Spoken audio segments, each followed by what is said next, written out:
Well, brand new developments in the Sebring water crisis. We've been following the story since January when it was revealed there had been high levels of lead in the water. Tonight we've learned criminal charges have been filed against the man who used to run the water plant, Jim Bates. All right, good evening. I'm Dave Sess. And I'm Erica Thomas. 27 First News anchor Stan Boney spent the last 3 hours going over that 18-page report. He's live in the studio tonight with our top story.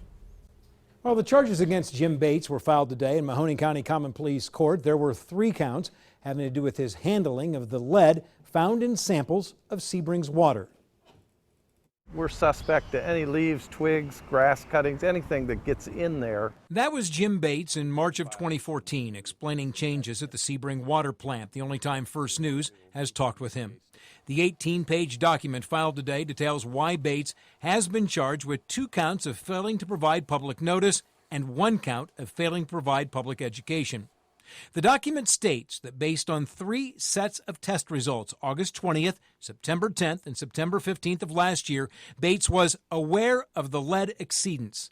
He then, investigators claim, disregarded the requirement of consumer notification and did not create a public education document until significantly beyond the 60-day deadline.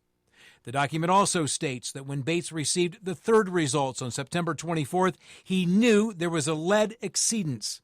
On September 25th, Bates told an EPA official he wanted to keep testing to get below the lead action level, but the official told Bates that was unacceptable. EPA officials say they provided multiple written documents to Bates regarding noncompliance, documents that Bates completely disregarded. Sebring was finally notified of the lead issue on January 21st, after which the schools were closed and bottled water began being passed out throughout the village. Well, State Representative John Bacheri released a statement on the charges against Bates. Bacheri wrote that accountability is a shared responsibility with the state.